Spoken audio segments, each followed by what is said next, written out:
Andes Iron celebró el fallo del Tribunal Constitucional llamando al gobierno a deponer su estrategia obstruccionista en contra del proyecto minero portuario Dominga.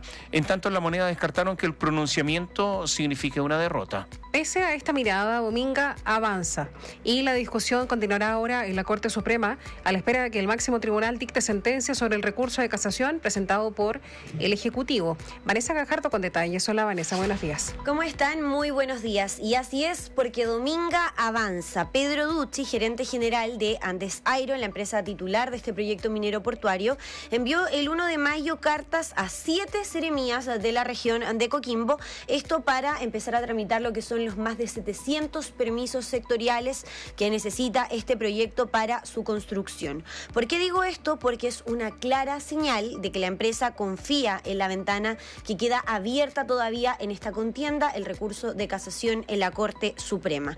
Pero vayamos bien a la cronología de estos hechos al inicio, porque finalmente es el fallo del Tribunal Constitucional y el camino que queda, la discusión que se viene hacia adelante. Recordemos que el Ejecutivo, a través del Servicio de Evaluación Ambiental, recurrió al TC cuando el primer Tribunal Ambiental de Antofagasta ordenó repetir por cuarta vez la votación de este proyecto, argumentando que el último pronunciamiento del Comité de Ministros, usted se acordará, este Comité de Ministros sin ministros finalmente, se llevó a cabo fuera del plazo y además incluía nuevas causales o argumentos de rechazo que no se habían considerado en el pasado. En ese entonces, el comité, a través de sus subrogantes, respondió que apelarían, y así ocurrió, por 2 vías judiciales, el Tribunal Constitucional y la Corte Suprema, que es esta justamente lo que mencionábamos, este fallo del TC que le cierra una posibilidad definitiva al Ejecutivo. El TC este miércoles puso fin a lo que se denomina judicialmente como una contienda de competencia y que fue sumamente polémica por la ponderación que tenía una palabra sobre la otra. Recordemos que uno de los argumentos era que el Ejecutivo buscaba, estar por encima del Poder Judicial. Finalmente, ¿qué es lo que concluye el TC? Que no hubo una invasión a las competencias como estaba acusando el comité, ya que el Tribunal Ambiental actuó dentro del marco de la ley, dicen, asegurando el cumplimiento de una sentencia definitiva. Lo que mencionábamos además, este fallo es inapelable. El ministro de Economía, Nicolás Grau, el día de ayer en La Moneda rechazó que esto se trate, decía él, de un golpe para el Ejecutivo, pero se limitó a señalar que el pronunciamiento corresponde a una cartera en específico. No lo veo de esa manera, pero insisto, es algo que el Ministerio de Medio Ambiente tiene que comentar. He sido parte, pero insisto que el que ha llevado técnicamente este tema y también la presentación frente al Tribunal Constitucional es el Ministerio de Medio Ambiente. Y finalmente esa respuesta llegó, no directamente de la ministra Maísa Rojas, pero sí de un comunicado que firmaba el Ministerio de Medio Ambiente, en el que se acogían al fallo, aseguraban haber actuado bajo el Estado de Derecho y además agregaban lo siguiente: analizaremos los alcances de este texto y las acciones a seguir, considerando que existen recursos pendientes en otras instancias judiciales. En su fallo de 68 páginas, el TC también señala que existe una contradicción en la forma en que actuó el Comité de Ministros. ¿Por qué? Porque por un lado señalan que el comité acusa al primer Tribunal Ambiental de haberse entrometido en lo que eran sus competencias, pero al mismo tiempo también presenta una apelación, valga la redundancia, en la Corte de Apelaciones por esa misma resolución, pidiendo que fuera revocado el fallo del Tribunal Ambiental. Marisol Peña, abogada y exministra del Tribunal Constitucional de Chile, precisó a qué responde finalmente esta contradicción. ¿Para qué se armó o se activó una contienda de competencia ante el Tribunal Constitucional si en el fondo el problema que tiene el Comité de Ministros ya estaba radicado en la Corte Suprema? Básicamente lo que señalan los expertos consultados por esto es que el Ejecutivo estaba buscando agotar todas las instancias posibles. A través de un comunicado, la empresa titular de este proyecto, Andes Iron, llamó al gobierno a deponer lo que señaló como una estrategia dilatoria y obstruccionista. Agregan además que no solo esto está vulnerando los principios básicos del Estado de Derecho, sino también cuestionan que se estén destinando, dicen, recursos del Estado para intentar bloquear un un proyecto que cuenta o ha sido validado por los tribunales ambientales previamente.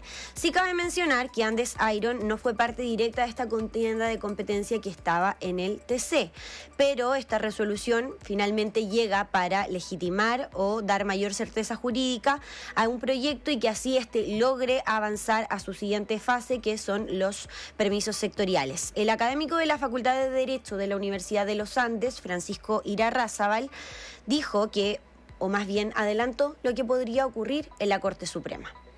Lo que uno podría esperar es que finalmente aparezca una resolución de calificación ambiental favorable respecto al proyecto. Recordemos que el proyecto Dominga fue sometido desde el año 2013 en nuestro país a la evaluación ambiental y ahí permanece, aunque podríamos decir que ya se encuentra en su recta final.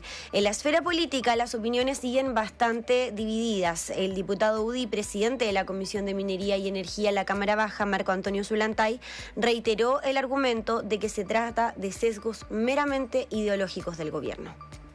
Sea un ejemplo para el gobierno y que en el futuro no utilice herramientas administrativas para bloquear proyectos de reactivación económica, especialmente en el área minera y energética.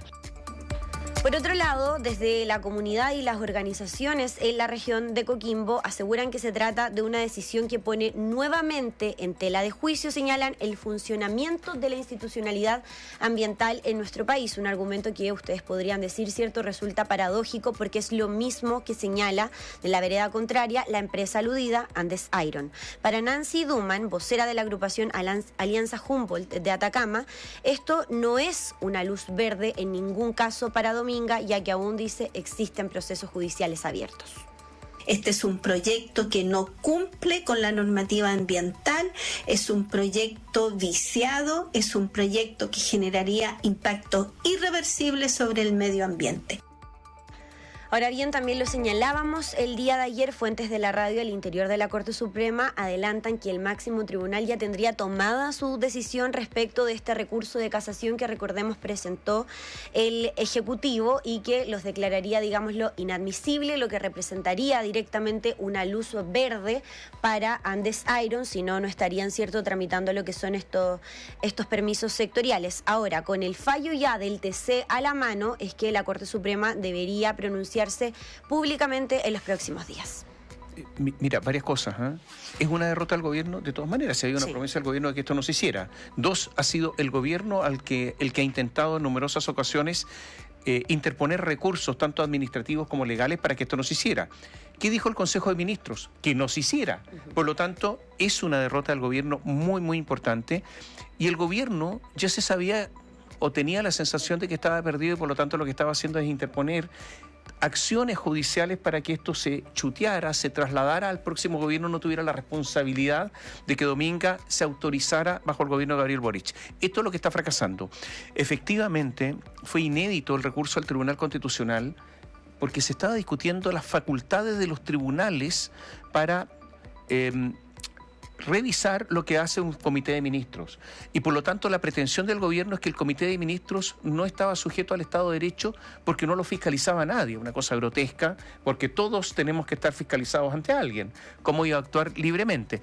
Eso es lo que resolvió el Tribunal Constitucional y me parece que es porque esto se catalogó, se tituló, se caratuló como un conflicto de competencia, pero muy inédito. Me parece que el Tribunal Constitucional actuó bien. Lo segundo es lo que está pasando, como tú dices, en la Corte Suprema. Es posible que se declare, de acuerdo a la jurisprudencia existente, inadmisible el recurso de casación, que es el último recurso. Yo creo que en cualquier momento se declara la inadmisibilidad, queda firme toda la situación, el fallo, los fallos, quedan todos a firme y se acabó esta discusión. Va a ser duro para el gobierno, aunque ayer se dijo por parte de un ministro Grau, por ejemplo, dijo, no, esto no es ninguna derrota, esto es... Pero evidentemente que sí es una derrota. Y vamos a ver cómo reaccionan, si es que hay otras medidas administrativas que pretendan iniciar. Queda una instancia. De hecho, cuando se conozca lo de la Corte Suprema, el Ejecutivo podría seguir chuteando esta discusión, ¿cierto?, a la Corte de Apelaciones de Antofagasta, donde queda otro recurso de casación, pero probablemente va a ocurrir lo mismo que en la Corte Suprema. Yo creo que es difícil que eso... Bueno, en fin, veámoslo. Gracias. Oye, sí, solo agregar que Dominga avanza. Sí. Eso es claro. De hecho, el Diario Financiero dice que su informe del Servicio de Evaluación Ambiental cambió desde rechazado a aprobado, después de una solicitud que entregó la empresa por lo que ha sucedido con la contienda de competencia. Contienda de competencia que finalmente no existía, de acuerdo a lo que dijo el Tribunal Constitucional. Por lo tanto, su informe pasó de rechazado a aprobado allá en Coquimbo. Sí. Y la empresa dice que, como tú decías, en julio va a entregar el que es el primer informe o el primer permiso sectorial, que es un informe de factibilidad de construcción para por un lado el proyecto minero, por el otro lado el puerto, ¿no?